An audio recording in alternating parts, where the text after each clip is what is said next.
ಪುತ್ತೂರಿಗೆ ಒಂದು ಸರ್ಕಾರಿ medical college ಬೇಕು ಎನ್ನುವುದು ಬಹಳ ವರ್ಷಗಳ ಬೇಡಿಕೆಯಾಗಿದ್ದು ಶಾಸಕಿಯಾಗಿದ್ದ ಶಕುಂತಲಾ ಶೆಟ್ಟಿ ಇದನ್ನು ಮೊದಲು ಪ್ರಸ್ತಾವ ಮಾಡಿದರು. ಆದರೆ ಬಳಿಕ ಬಂದ ಯಾವ ಸರ್ಕಾರಗಳು ಕೂಡ ಪುತ್ತೂರಿಗೆ ಮೆಡಿಕಲ್ ಕಾಲೇಜು ನೀಡುವ ಗೋಜಿಗೆ ಹೋಗಿಲ್ಲ.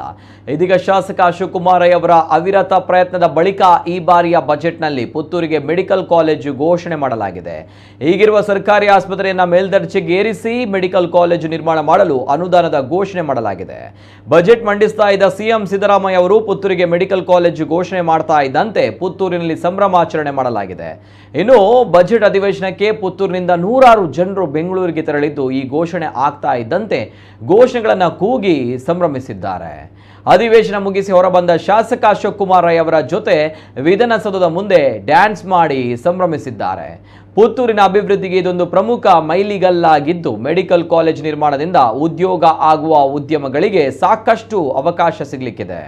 ಒಟ್ಟಾರೆ ಹಲವಾರು ವರ್ಷಗಳ ಬೇಡಿಕೆಯನ್ನ ಈಡೇರಿಸಿದ ಶಾಸಕ ಅಶೋಕ್ ಕುಮಾರ್ ರೈ ಅವರಿಗೆ ಅಭಿನಂದನೆಯ ಮಹಾಪೂರವೇ ಹರಿದು ಬಂದಿದೆ.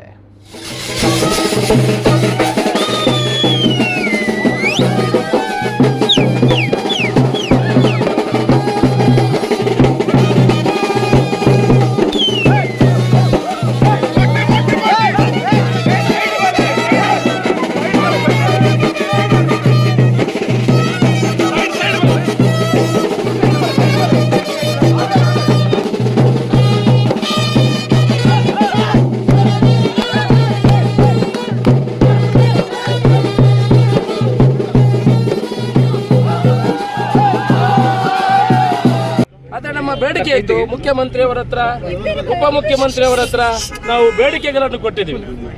ನಮಗೆ ಮೆಡಿಕಲ್ ಕಾಲೇಜನ್ನು ಕೊಡಬೇಕು.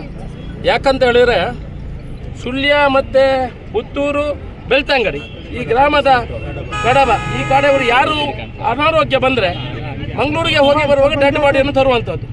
ಅದಕ್ಕೆ ನಮಗೆ ಮೆಡಿಕಲ್ ಕಾಲೇಜ್ ಆಗಬೇಕು, ದೊಡ್ಡ ಮಟ್ಟದ ಆಸ್ಪತ್ರೆ ಬೇಕು ವಿಚಾರವನ್ನು ನಾವು ಹೇಳಿದ್ದೀವಿ. ಮುಖ್ಯಮಂತ್ರಿಗಳ ಮನಗಂಡು ಉಪಮುಖ್ಯಮಂತ್ರಿಗಳು ಎಲ್ಲ ಸಭೆಯನ್ನು ನಡೆಸಿ ಈ ಸಲದ ನಮ್ಮ ಈ ಬಜೆಟ್ನಲ್ಲಿ ನಮಗೆ ಮೆಡಿಕಲ್ ಕಾಲೇಜನ್ನು ಕೊಡುವಂಥ ಕೆಲಸವನ್ನು ಮಾಡಿದ್ದಾರೆ. ಹಾಸ್ಪಿಟಲನ್ನು ಅಪ್ಗ್ರೇಡ್ ಮಾಡಿ ಮೆಡಿಕಲ್ ಕೊಡುವಂಥ ಪ್ರಸ್ತಾವನೆಯನ್ನು ಈಗಲೇ ನಾವು ಬಜೆಟಲ್ಲಿ ಕೊಟ್ಟಿದ್ದಾರೆ. ನಾವೆಲ್ಲ ದಕ್ಷಿಣ ಕನ್ನಡ ಜಿಲ್ಲೆಯವರು, ಅದರಲ್ಲೂ ಪುತ್ತೂರಿನವರು, ಆ ಭಾಗದವರು ಅಭಿನಂದನೆಯನ್ನು ಹೇಳಲಿಕ್ಕೆ ಬರ್ತದೆ. ಇದು ಇತಿಹಾಸ ಪುಟಗಳಲ್ಲಿ ಬರೆದಿರುವಂಥದ್ದು. ಜಿಲ್ಲೆಗೆ, ಡಿಸ್ಟಿಕ್ಕಿಗೆ ಒಂದು ಮೆಡಿಕಲ್ ಕಾಲೇಜ್ ಇರುವುದು, ಅದನ್ನು ಫಸ್ಟ್ ಟೈಮ್ ಈಗ ತಾಲೂಕಿಗೆ ಕೊಟ್ಟು ಪುತ್ತೂರಿಗೆ ಕೊಡುವಂತಾಗಿದೆ.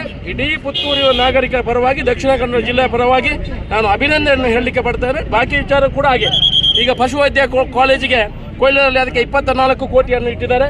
ನಮಗೆ ಮೆಡಿಕಲ್ ಕಾಲೇಜು ಬಂತು, ಪಶುವೈದ್ಯಕೀಯ ಕಾಲೇಜು ಬಂತು, ಪುತ್ತೂರಿನ ಸಮಗ್ರ ಅಭಿವೃದ್ಧಿ ಆಗ್ತಾ ಇದೆ. ಉದ್ಯಮಗಳಿಗೆ ಹೆಚ್ಚಿನ ಆದ್ಯತೆಗಳನ್ನು ಕೊಡ್ತಾರೆ.